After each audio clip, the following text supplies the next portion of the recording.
eu uso esse artigo tanto na discussão de introdução aqui ao repertório comportamental mesmo, né, na disciplina análise experimental do comportamento, mas também uso esse mesmo artigo na disciplina de psicobiologia, né?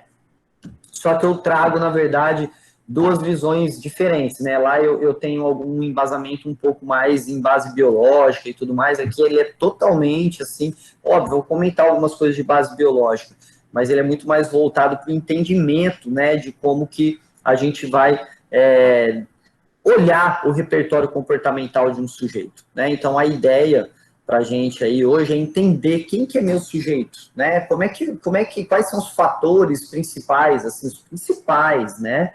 Os principais, não estou falando de subfatores, de coisas específicas, culturais, tudo mais, eu estou falando de uma maneira geral, quais são os fatores, né? Tanto fatores inatos como fatores aprendidos que determinam o que é o repertório comportamental do sujeito. Então, o artigo, eu vou espelhar ele para vocês darem uma olhada, ele chama Notas sobre a dicotomia inato-aprendido, né? É um artiguinho bem curto, né? Vocês veem aí que ele tem 6 páginas no total, né? Então ele é bem tranquilinho, né? Eu não sei se alguém leu da sala, galera? Tem alguém que leu o artigo? Ninguém leu? Ô, galera, vamos ler, galera, vamos ler. Precisa ler pra gente. Ah, eu metade. Pelo menos a Thaís está na metade ali. Beleza, Thaís. Vamos lá, então. Então, vamos começar a discussão de hoje em cima totalmente desse artigo, né? Quando vocês tiverem oportunidade, leiam. Às vezes é até legal ler depois de uma discussão aqui na aula, porque, de repente, abre um pouco mais a cabeça de vocês na hora que vocês estão lendo lá, né? Vocês começam, na verdade, a refletir mais sobre o que já tinha sido discutido aqui. Mas a leitura antecipada também ajuda no entendimento, né? Mas vamos lá. A ideia desse artigo, na verdade, é mostrar uma discussão que a gente tem, a gente não, né? A discussão que os autores têm há muito tempo de como que esse repertório comportamental do sujeito, ele é formado, né? E aí a galera fica naquela discussão assim, será que os comportamentos que são inatos, né? Então, o que significa comportamentos inatos? Aqueles que nascem com o sujeito, que estão expressos na genética do sujeito, que estão expressos na história evolutiva da espécie, será que eles agem em consonância, né, ou concomitantemente, ao mesmo tempo, do que os comportamentos que são determinados por fatores aprendidos, como o ambiente, a ontogênese? Né? Então, a ideia é, inato e aprendido, eles são complementares na formação do repertório comportamental, ou eles são entendidos de forma dividida, né? Então, na hora que eu for analisar um sujeito, eu vou separar o que é inato e vou separar o que é aprendido. Né? Então, a primeira discussão, ela entra nessa, né, na reflexão sobre essa dicotomia. Tá? E eles começam, né, essa discussão é muito interessante, porque eles começam falando sobre duas divisões de pensamento mesmo de estudiosos do comportamento, que são as visões do ambientalismo, né, e a visão do inatismo, certo? Essa visão do inatismo, né, é a visão que os geneticistas trazem, né? A gente tem que lembrar que durante essas discussões de behaviorismo e radical e tudo mais, a gente até vai ter uma aula de história do behaviorismo, da análise do comportamento de uma forma geral, mas a gente tem que lembrar que durante o período em que estavam ocorrendo essas discussões de behaviorismo radical, era um período também que a gente estava tendo um boom da genética muito grande, né? Então, os geneticistas, eles tinham muita força em falar que o que determinava o comportamento era exatamente o gene.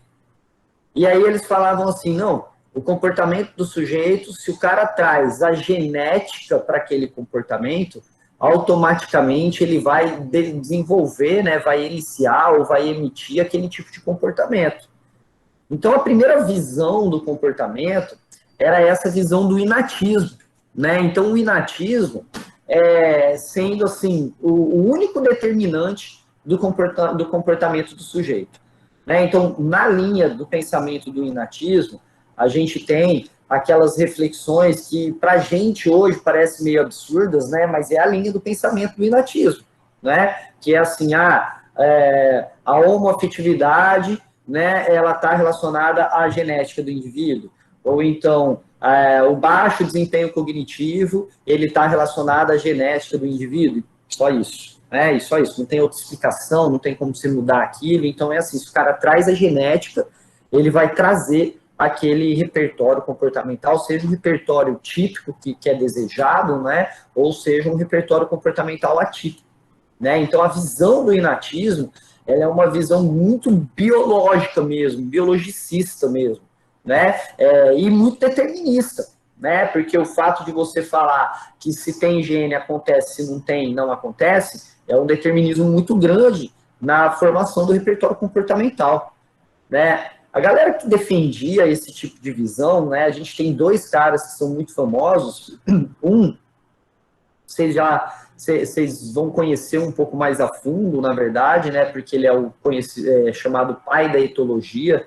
Então, em outras disciplinas vai ser tocado no nome dele, que é o Konrad Lorenz, né? O Konrad Lorenz foi o primeiro cara, assim, que estava pensando realmente como que seria o estudo etológico, né? E aí, óbvio, lá na época dos estudos de Lorenz, ele estava muito voltado para estudos observacionais, né? Basicamente observacionais, aqueles estudos naturalísticos com pouca manipulação, né, de variáveis e tudo mais, tá? E além dele, a gente tem um outro cara que também tem um livro muito famoso que chama Animal Behavior, né? É o Alcock, né? E o Alcock também traz essa ideia de base genética, de expressão gênica na determinação do comportamento e por aí vai, certo? Só que eu acho que já aí, né, na cabeça de vocês estão falando assim, pô, mas é meio absurdo, né? Algumas pessoas devem estar pensando assim, é meio absurdo eu falar que só a genética determina o comportamento, né? Porque a gente vê, às vezes, pessoas que têm determinado comprometimento genético, mas que conseguem ter um desempenho muito bom, né? Eu conheço autistas, né? Acabei de receber uma informação aqui, né? Tem um grupo de surf terapia, né? Infelizmente eu nunca consegui participar mesmo, mas eu faço parte ali do grupo da galera ali do WhatsApp. E falou que um dos meninos lá que faz a surf terapia, ele tá, um autista, ele passou no IFAL, né? Em terceiro ou quarto lugar, né? Então, assim, o que será que aconteceu que uma genética que antes era vista como limitadora de comportamento, o que aconteceu que agora ela não é tão limitadora assim, né? E aí a gente vai na outra visão da formação, da determinação do comportamento, que é a visão que a gente chama a visão do ambientalismo, né? O ambientalismo, galera, de maneira nenhuma ele nega a genética do sujeito. Ele nunca vai negar a genética do sujeito. Inclusive, ele vai considerar a variabilidade genética que se tem dentro de uma população. Então, assim, todo mundo tem capacidade de aprender? Tem. Todo mundo tem capacidade de aprender, né? Só que, e assim, sem a gente falar em pessoas que têm algum tipo de deficiência, algum tipo de síndrome, alguma coisa, mas todo mundo tem capacidade de aprender, né? Só que tem pessoas que aprendem mais devagar, tem mais dificuldade, e tem pessoas que têm um desempenho maior, e tem uma galera ali no meio que está todo mundo igual ali, né? Então, o que significa isso? Que a gente tem uma variabilidade genética, né? Uma criança com deficiência, ela tem capacidade de aprender? Tem capacidade de aprender.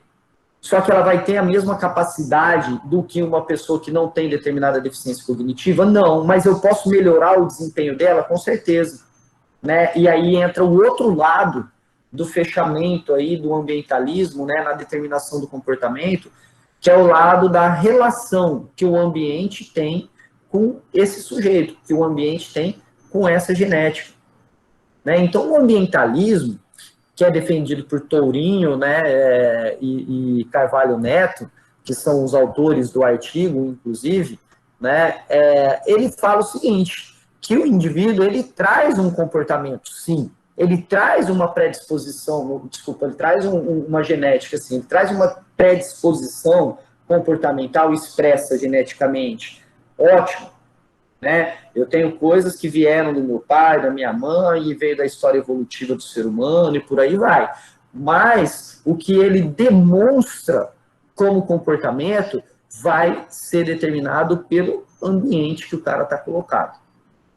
Então, nessa visão do ambientalismo, é a visão que prova, por exemplo, que mesmo com uma síndrome genética, como a trissomia do 21, né, síndrome de Down, por exemplo, mesmo com uma síndrome genética, se eu facilitar a interação desse sujeito com o ambiente, eu consigo facilitar o nível de aprendizagem dele, o passo a passo da aprendizagem. E com isso, eu aumentar o repertório comportamental dele e facilitar a interação dele, a aprendizagem dele, né? Isso, nós vamos chegar nessa discussão aí, Damares, mas é essa linha aí, tá? Então, galera, as visões do ambientalismo, elas são bem amplas, na verdade, né, sobre as possibilidades de formação de comportamento, de formação de repertório comportamental. Então, quem que defende esse ambientalismo? Né, o Carvalho Neto, o Tourinho, como eu falei aí agora, né, e o Skinner, o famoso Skinner. O Skinner é dessa área. Ele fala assim, olha, eu posso pegar uma pessoa, uma criança, e colocar ela num ambiente que não facilite a aprendizagem dela. E isso vai restringir, vai limitar o desempenho dela. Mas se eu descobrir algumas habilidades nessa criança, algumas competências que eu posso usar gradativamente em um ambiente mais adequado para ela, eu facilito a aprendizagem dela. Eu facilito a interação dela com o ambiente, tá? Bom, vai parar daqui a pouco. É a hora que a galera passeia de cachorro aqui, galera. Então vai acontecer isso, tá? Bom, e aí, depois da gente entender um pouco, né, dessa divisão, né, de inatismo e ambientalismo, né, a gente vai para as discussões da dicotomia, né? Então, a primeira dicotomia é essa, né? Será que é só genética ou será que eu tenho a participação do ambiente, né? Então, assim, será que é o inatismo ou será que é o ambientalismo? Né? E aí ele pega essa dicotomia inicial e divide em 3 díades, né? Então, dicotomia, na verdade, são visões paradoxais ou diferentes, 2 caminhos de pensar, né? 2 ideias, enfim, né? E aí ele fala assim, olha, eu posso pegar o repertório comportamental do sujeito e dividir em 3 díades. Eu posso avaliar primeiro a díade de genética e ambiente, para ver se elas são complementares ou se elas agem indistintamente, né? Se cada uma faz uma definição de uma parte do repertório comportamental, ou se genética e ambiente trabalham na formação do repertório comportamental de uma maneira conjunta. Aí eu tenho a segunda díade.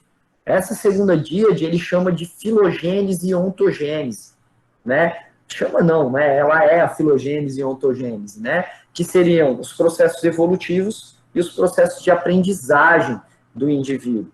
E aí ele faz a mesma pergunta, será que a evolução e a aprendizagem individual, a evolução da espécie e a aprendizagem individual, elas agem ao mesmo tempo na formação do repertório, ou será que elas são distintas nessa formação do repertório? E por último, ele determina o resultado disso, né, que ele chama de produtos comportamentais, né? E aí ele determina quais são os comportamentos inatos e quais são os comportamentos aprendidos. Então, fica muito claro, né, na verdade, uma divisão dessa maneira assim, ó. Bom, a primeira díade, né, que eu falei para vocês, ó, é gene e ambiente. Aí depois ele discute filogênese e ontogênese. Certo? E por último, ele discute a formação dos comportamentos, todos os comportamentos inatos, né? E os comportamentos que são aprendidos. Então, essas são as 3 díades, certo? Essas são as 3 díades. E aí, o que acontece? Ele dá nome a isso, né? Então, ele chama isso aqui de elementos constituintes do comportamento,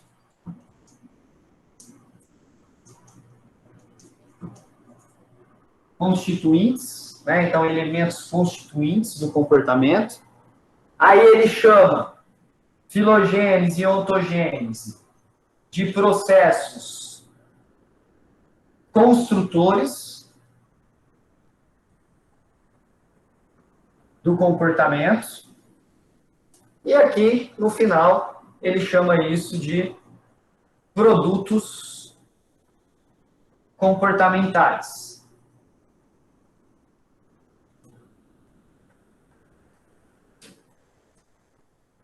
Certo?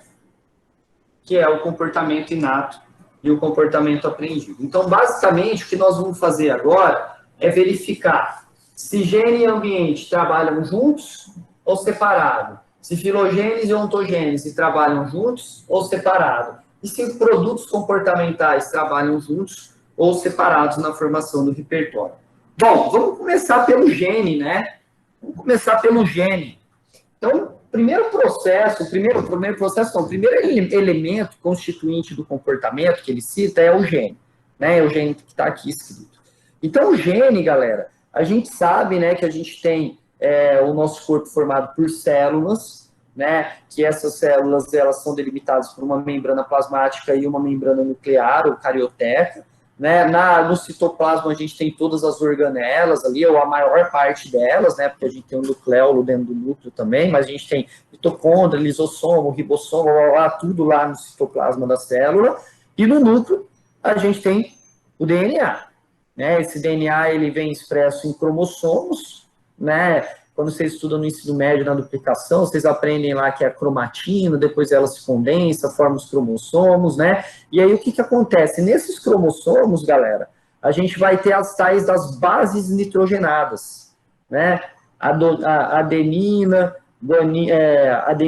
timina, citosina, guanina, né? Para quem não lembra, né? A adenina sempre se liga à timina, portanto, a timina sempre se liga à adenina.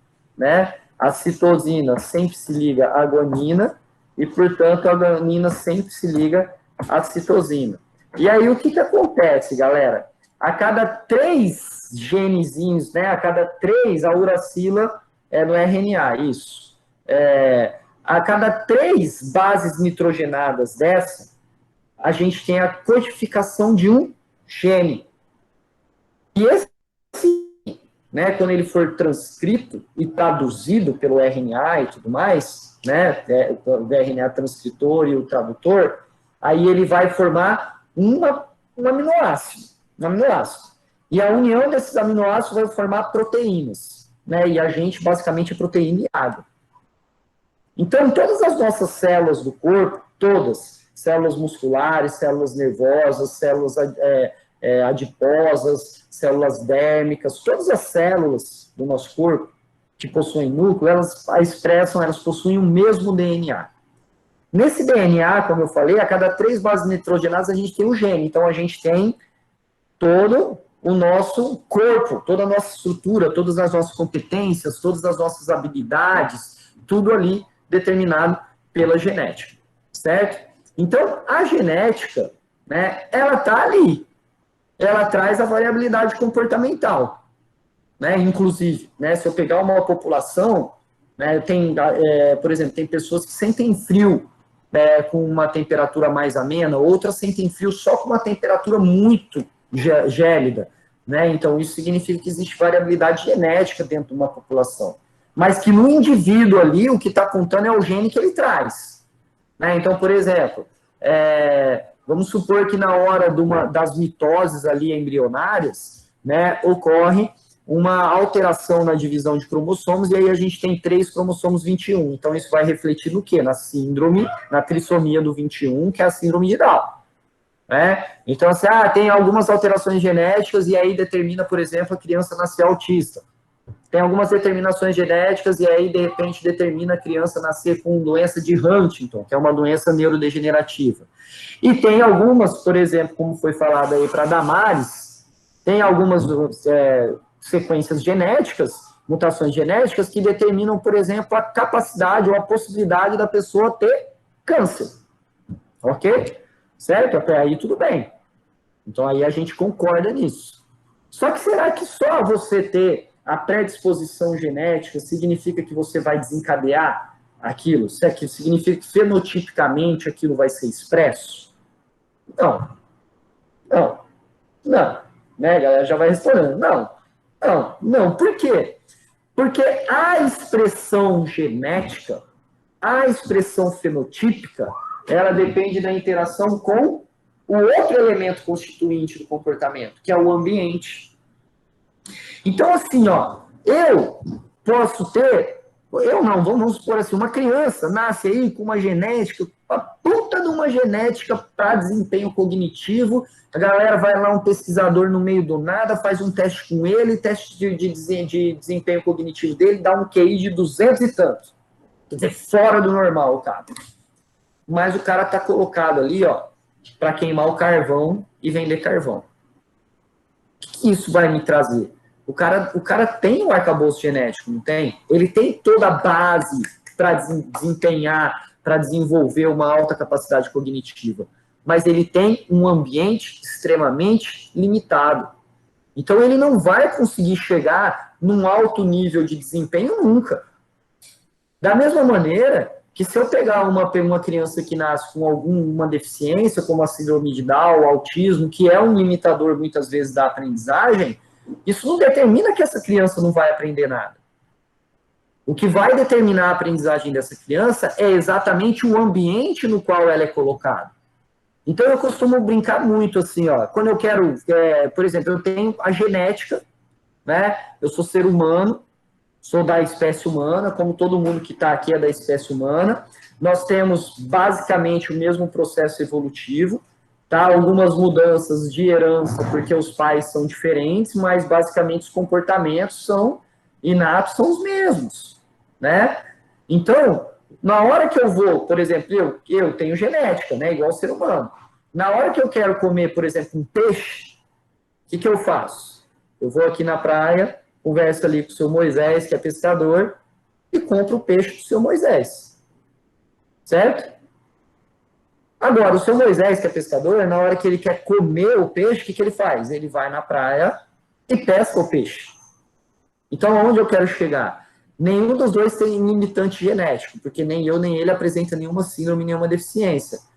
Mas o ambiente acaba fazendo com que eu tenha um tipo de resposta e ele tenha um outro tipo de resposta, na expressão das possibilidades comportamentais. Né? Então, isso já começa a entrar numa segunda díade, que é o que a gente chama de ontogênese, que são as aprendizagens do sujeito. A aprendizagem dele foi diferente da minha, mas eu tenho um arcabouço genético e eu estou no mesmo ambiente que ele, inclusive, só que não é por causa que a pressão ambiental é a mesma e a genética é semelhante por causa da espécie que eu vou aprender as mesmas coisas. Tá? Mas voltando, né, só para a gente chegar, né, lá naquela questão que a Damares colocou, voltando lá no que a Damares falou. Pessoa que tem câncer, né? Ela tem lá, ela pode ter uma predisposição histórica na família dela, né? Mas se de repente ela já conhece essa predisposição histórica e ela já sabe quais são os gatilhos genéticos para desencadear o câncer, para a expressão do câncer começar a acontecer, ela vai fazer o quê? Ela vai alterar o ambiente dela, ela vai evitar comportamentos que possam ser gatilho genético. Então, o ambiente, muitas vezes, ele vai servir como um gatilho genético para uma genética sua que está lá dormente. Sabe o que acontece? Às vezes, a gente tem muito caso de relação de pessoa desenvolver esquizofrenia após o uso de maconha, por exemplo. Né? Tem muito caso de relação do uso da maconha e esquizofrenia. Né? E por que isso acontece? Porque provavelmente essa pessoa ela já tem uma predisposição genética para a esquizofrenia.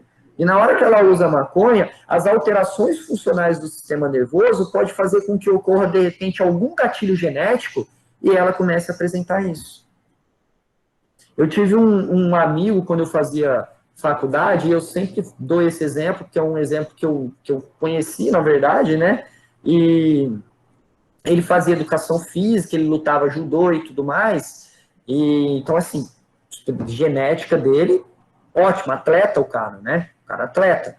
E aí, o que ele fez? Ele começou, ele foi lutar, e aí ele perdeu um campeonato, e aí ele entrou, sei lá, acho que ele entrou numa depressão, né? Na época eu não tinha muita noção das coisas, né? Porque estava estudando ainda, né? Mas acredito que tenha sido uma depressão, né? Ou um estresse, de repente, muito grande. E aí ele começou a usar muitas, muitas e muitas drogas, drogas pesadas mesmo, né? Tipo assim, cheirar cola, tomar chá de cogumelo, essas coisas doidas mesmo, né? E aí eu acabei a faculdade, voltei, ele continuou lá, né? Porque eu fazia lá no Paraná a faculdade. E aí, depois de um tempo, veio um outro amigo meu me visitar aqui, daí ele falou, lembra do Fabião e tal, o Fabião morreu. Eu falei, nossa, é mesmo? Como é que o Fabião, por que o Fabião morreu, né? Aí, o que aconteceu? O uso de drogas fez com que ocorresse o gatilho genético para uma doença que ele tinha predisposição, que era a esclerose lateral aminotrófica, né? Então, ele começou a ficar paralisado, né? Porque vai perdendo todos os movimentos, tudo, e aí ele morreu. E aí o médico falou, né? O médico comentou com a família. Provavelmente ele já apresentava uma predisposição, mas houve um gatilho genético por alguma substância psicoativa que alterou a expressão gênica de alguma célula, de algum hormônio, alguma coisa e desencadeou o andamento da doença. Então, assim, se existe predisposição, às vezes a predisposição é muito forte.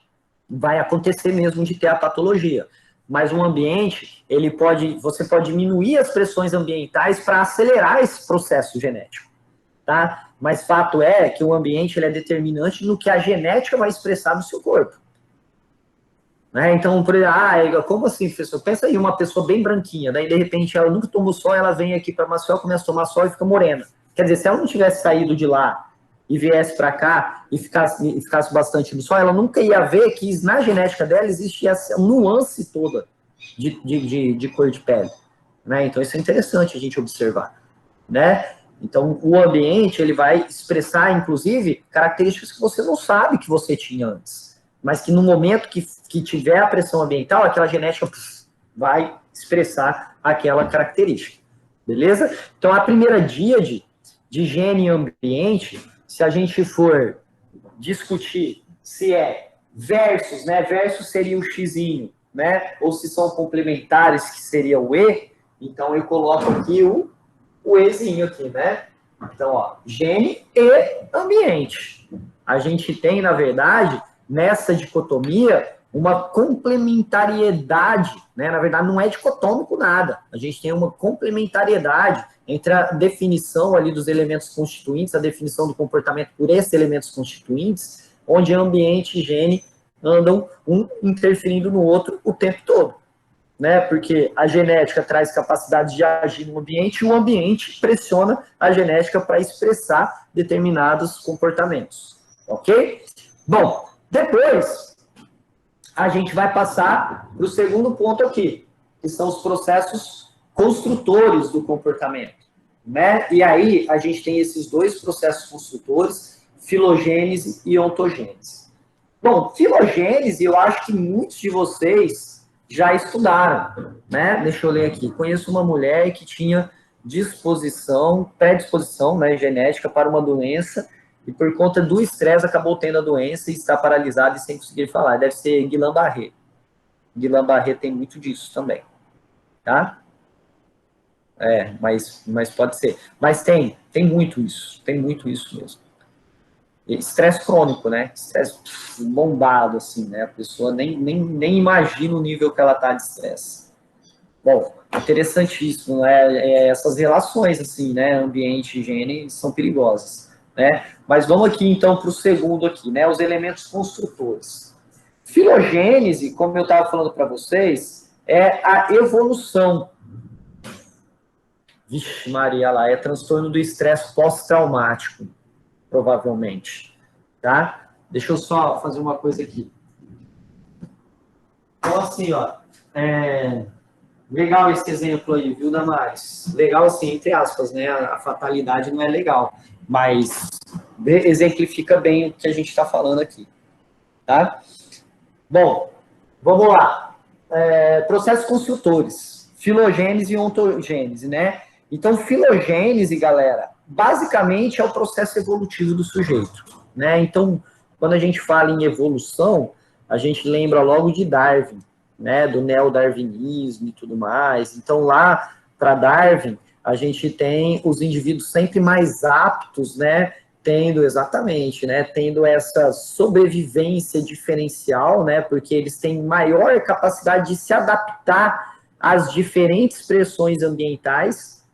E por que eles têm melhor capacidade de se adaptar? Porque existe uma variabilidade genética neles que permite uma gama maior de respostas comportamentais quando a pressão ambiental vier, facilitando a sobrevivência desse cara, e aí esse cara transmitindo a genética para a próxima geração. Então, no processo de filogênese, a gente considera a evolução, né? A evolução do sujeito, né? É interessante, né, que quando a gente fala de evolução, a galera sempre pensa lá no macaquinho, né, aquela figura do macaquinho levantando e virando um homem. Entenda que aquilo não existe aquilo, né? A gente tem, na verdade, um ancestral comum aqui embaixo, depois a gente tem várias ramificações entre a formação dos gorilas, dos orangotangos, dos chimpanzés, dos bonobos e dos gibãos, né, que são outros tipos de grandes primatas. Então, aquela figura lá, ela é muito errada. Incrivelmente, eu já vi curso de biologia com uma figura daquela como símbolo, né? Enfim, não sei se eles queriam passar alguma brincadeira subjetiva, mas estava errado, né? Mas vamos lá. E aí, na evolução, né, a gente tendo esse pressuposto aí de neodarwinismo, né, a gente entende que o indivíduo que está chegando aqui agora, eu, por exemplo, eu tenho uma genética adaptada a um ambiente passado. Né? Por quê? Porque o que acontece? A minha genética ela vem dos meus pais, que sobreviveram. Né? E aí eles transmitiram lá na época que eles sobreviveram, naquele contexto ambiental, eles transmitiram para mim. Então, essa minha genética ela está adaptada ao que era antes. Então, a nossa genética sempre está adaptada ao que era o ambiente passado. No entanto, o fato da gente ter uma grande variabilidade de genes permite que às vezes, alguma alteração ambiental faça com que a gente consiga ter um desempenho bom, uma adaptabilidade boa ou não. E é isso que ele vai chamando de seleção natural. Quando ele fala disso, o indivíduo foi selecionado, na verdade, ele não está querendo dizer que esse cara que foi sobreviveu, não, tá? Quando ele fala que o indivíduo foi selecionado, é porque o indivíduo foi morto, foi retirado da população. A genética não era adaptativa o suficiente para aquele ambiente que ele estava colocado, certo? A gente tem vários comportamentos filogenéticos que são comuns na espécie humana, né? Por exemplo, salivação. Vocês pensarem em qualquer reflexo inato, né? Salivação, tremor, sudorese, dilatação da pupila, produção de hormônios, que mais? Arco-reflexo, que mais? A capacidade de se tornar bípede, a coordenação motora, a cognição, neocórtex, isso tudo isso foi selecionado, né? Isso foi privilegiado os indivíduos, né, ao longo da evolução, né? E é por isso que a gente tem esse modelo de espécie humana agora, né? Essa espécie humana, essa filogênese, na verdade, essa evolução humana, ela está privilegiando, como eu estava falando, a possibilidade daquele indivíduo ter um repertório mais amplo. Então, o que acontece? Vamos supor que a gente está tendo a destruição da camada de ozônio e tudo mais, desde quando eu nasci, né? Mas, enfim, está aumentando. E a gente tem uma variabilidade na população, por exemplo, de cor de pele, certo? Então, na espécie humana, a gente tem pessoas que são branquinhas, tem a galera que é mais pardinha e tem a galera que é mais escurinha, certo? Aí vamos supor que acabou a camada de ozônio. Então, os raios ultravioletos, eles estão entrando com tudo aqui. O que vai acontecer? A galera que tem a pele mais branquinha, ela tem uma genética para determinação da cor da pele que é mais homogênea, que é mais recessiva e que tem maior predisposição para, em alta irradiação solar, desencadear, por exemplo, um câncer de pele. Agora, a galera que é mais pardinha, consegue ter uma sobrevivência melhor, porque alguns podem ter câncer de pele, mas a maioria, pela presença de melatonina, né? De melatonina não, de melatonina. Eu ia falar melanina, melanina é outra coisa.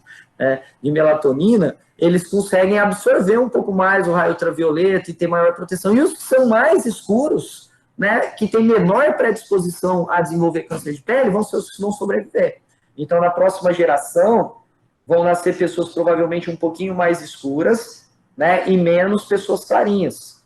Então, essa genética que nasceu agora, ela está adaptada ao que era o ambiente passado. E é assim que funciona a filogênese. A filogênese da espécie humana a gente não consegue mudar. Né? Por quê? Porque a gente já está trazendo isso no nosso repertório inato. Tá? Mas vamos para o outro lado. A ontogênese, que é o segundo processo construtor. E a ontogênese? O que é a ontogênese? A ontogênese está baseada no que a gente chama de seleção individual. Então, está relacionado com seleção de operantes, com condicionamentos, né? Condicionamentos operantes, com condicionamentos...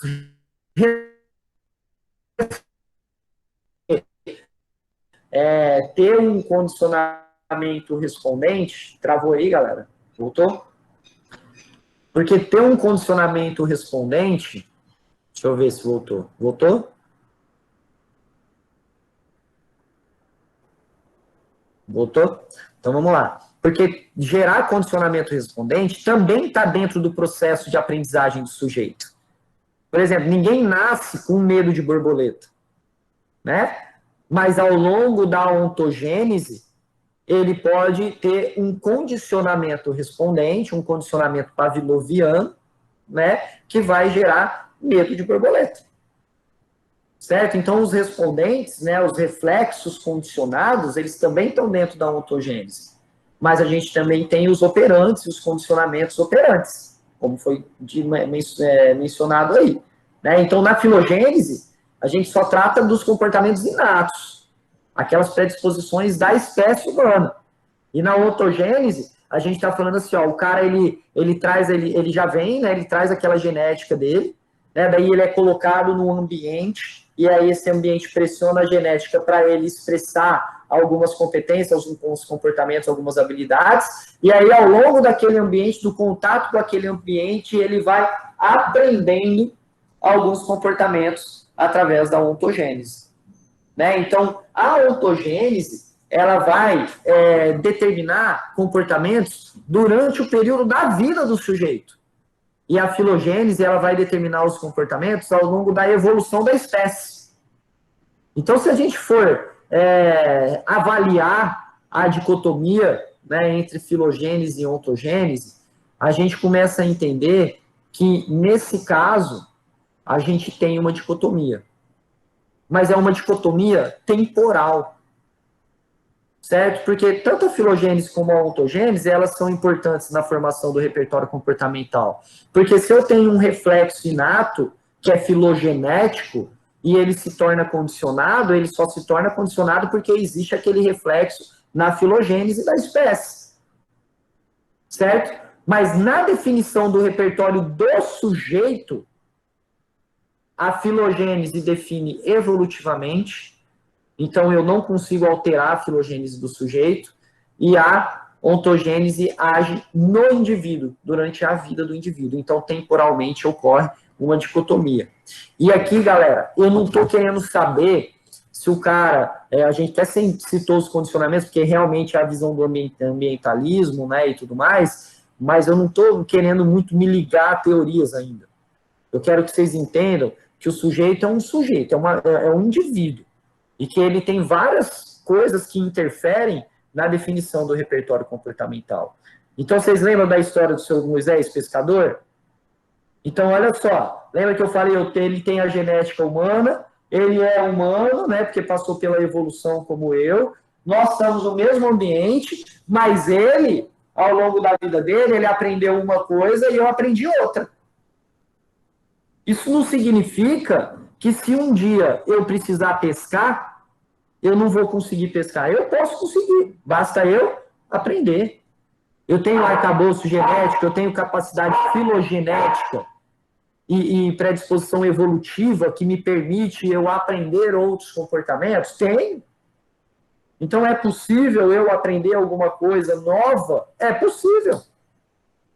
Né? Tem muita coisa que eu não sabia fazer, que eu fui aprendendo ao longo da minha vida, de acordo com o ambiente que eu estava sendo colocado e de acordo com as experiências que eu ia tendo ao longo da minha vida. Quer um exemplo? Eu vim lá do Sudeste, né? Ribeirão Preto, São Paulo. Fiz o doutorado lá e tudo mais, minha família é de lá. E aí lá a gente, café da manhã é pão, raramente, né? Porque geralmente é copo de leite e café e pronto, vai trabalhar. Aí eu cheguei aqui no Nordeste e aí, de repente, sentei e pedi um café regional. Meu Deus do céu! Na hora que veio aquele tanto de guisado de galinha, de carne, pão com manteiga, ovo, cuscuz, leite quente com café, aquele monte de coisa. Eu falei, nossa senhora, né? É o café da manhã daqui, né? E aí, o que acontece? Eu aprendi a comer isso. Eu não comia isso. Mas tinha uma época que a gente acordava aqui mais tarde, eu e minha esposa, a gente comia isso para ir para praia. É o puta café da manhã daquele, pô, você ia para praia 9 horas da manhã, voltava 3 horas da tarde só. É o banquete, exatamente isso. Né? Então, assim, por que eu nunca tinha comido isso? Porque eu não estava no ambiente e, portanto, eu não experimentei isso ao longo da minha vida, então eu não aprendi isso ontogeneticamente. Mas eu sou humano, não posso comer cuscuz? Eu acho que eu posso. Basta eu aprender, basta eu gostar, basta eu selecionar esse tipo de comportamento, esse tipo de alimento na minha refeição. É muito bom. Né? Minhas filhas, eu tenho 2 filhinhas alagoanas, né? Deodorense, aqui registrada em Marechal Deodoro, né? E elas adoram cuscuz com salsicha, né? Cuscuz com ovo, né? Elas adoram. Né? Mas por quê? Pensa, a genética, eu trouxe a genética lá do Sudeste. Eu não tenho nenhum parente aqui no Nordeste. Eu fui o primeiro a mudar para o Nordeste. Então elas trazem a genética que vem de mim da minha esposa, que são lá do Sudeste. Mas isso interferiu em alguma coisa delas aprenderem a comer o cuscuz? Não, por quê? Porque o ambiente estava adequado para aquela aprendizagem. Então, perfeito. É por isso que quando a gente fala é por isso que quando a gente fala que um ambiente adaptado à capacidade do indivíduo facilita o nível de aprendizagem dele. Então, teve uma discussão que a gente fez de um artigo no grupo de estudo, e aí a gente estava exatamente falando sobre isso, né? Se você vai ensinar, por exemplo, uma criança a andar com um triciclo, você não pode simplesmente pegar um triciclo para dar. Você sabe que a criança tem todos os movimentos motores, tem tudo perfeito, mas você não pode só dar o triciclo para ela e falar assim, ó, se vira, anda aí. Por que você não pode fazer isso? Porque esse ambiente ele não vai ser um ambiente adequado para aprendizagem. Vai ser um se vira aí. Pode ser que dê certo, mas pode ser que dê errado. Pode ser que gere frustração ao invés de gerar prazer. Mas se você adaptar esse ambiente para uma aprendizagem mais fácil, você com certeza vai trazer características de satisfação, de reforçadores pessoais, de autonomia na criança, que vai fazer ela querer fazer aquilo novamente. Então, facilitar o ambiente de aprendizagem é fundamental. E como é que eu faria uma facilitação? Colocaria num lugar plano, num lugar mais liso, empurraria para ela não fazer muita força na perna, guiaria primeiro e depois, gradativamente, eu vou tirando essas ajudas ambientais para deixar com que ela flua autonomamente. Né? A mesma coisa, isso é o caso do autismo hoje em dia, né? A gente está tendo uma grande inserção de autistas agora em mercado de trabalho, em várias outras áreas, né? Porque a gente está tendo a análise do comportamento aplicada muito voltada para o autista. E a gente consegue entender hoje, muita gente consegue entender, que se eu conseguir modelar um comportamento, o ambiente ideal, aquela aprendizagem, aquela ontogênese, ela é fortalecida. Né? É igual assim, criança, né? Começa a brincar de quebra-cabeça. A criança tem lá 3, 4 anos, é quando ela começa, até antes, né? Começa a querer montar as coisas, beleza. Você não vai pegar para a criança e dar um quebra-cabeça de 100 peças pequeno. Você sabe que não vai adiantar. É por isso que você compra aqueles quebra-cabeça primeiro de 2 peças, depois de 4 peças, 6 peças, O que você está fazendo? Você está facilitando um ambiente para aquela aprendizagem ser mais efetiva, né? Ser mais motivadora, né? Lego também, né? Então a gente tem que pensar que a ontogênese do sujeito, que ele aprende, né, depende das relações dele com o ambiente, e às vezes essas relações com o ambiente são determinantes na frustração e na motivação para aquelas aprendizagens. É por isso que a gente sempre tem que tentar visualizar o sujeito sem preconceitos, porque a gente não conhece a genética dele, a gente não conhece o ambiente que ele foi colocado, nem a ontogênese dele ao longo da vida toda, a gente só conhece aquilo que ele está transparecendo para a gente ali na clínica, por exemplo. Então, eu não posso colocar os meus preconceitos e nem as minhas percepções em cima dele. Sabe uma coisa interessante? Às vezes, na sala nas discussões, né, com professores, eu dou aula de pós para vários coordenadores e professores, né, e pós em aba, né, e aba é a análise do comportamento aplicada e voltada para o autismo mesmo. E também dou aula de neurociência cognitiva e aprendizagem. E eu escuto muita gente que trabalha na área da educação falar assim, mas tem sempre aquele aluno que não quer nada com nada, que não quer aprender. E é aí que eu pego no pé da galera. Eu falo, essa visão que você está tendo é uma visão topográfica. Você não está usando essa avaliação que eu estou acabando de te ensinar aqui. Por que você não está usando essa avaliação? Porque você não sabe se aquele cara, de repente, tem alguma síndrome genética que não aparenta no físico dele. Você não sabe se o ambiente que ele vive é um ambiente que determina essa pressão para a aprendizagem. Se ele teve esses estímulos desde a infância. Você não sabe se na hora que ele chega na casa dele, se o pai e a mãe dele vira para ele e fala assim, o que você está fazendo, perdendo tempo, estudando? Né? Ninguém sabe isso. Então, a visão topográfica, ela é preconceituosa, galera. A visão topográfica, ela é preconceituosa. É por isso que esse artigo ele é importante na base, quando a gente começa. Né? Só um minuto, galera.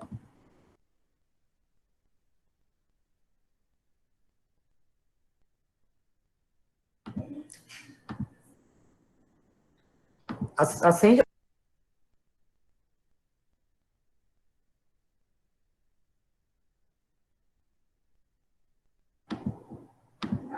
Pronto, clareou, né, galera? Tava ficando muito escuro aqui. Então, galera, o que acontece? Esse artigo, como eu estava falando, ele é importante para já eliminar essa visão topográfica, essa visão tendenciosa, né? É uma visão tendenciosa, é uma visão da sua percepção. E na análise do comportamento, a gente não trabalha com a nossa percepção, a gente trabalha com análise de dados. A gente trabalha com coleta, com análise, com verificação e intervenção. É assim que a gente trabalha. Né? Então, essa visão topográfica, ela não é muito válida para a gente. Ela ajuda na determinação de repertórios comportamentais, ajuda. Mas o que a gente quer saber é o porquê que está acontecendo aquilo. Né? Então, não adianta ter esse preconceito na hora da análise do comportamento.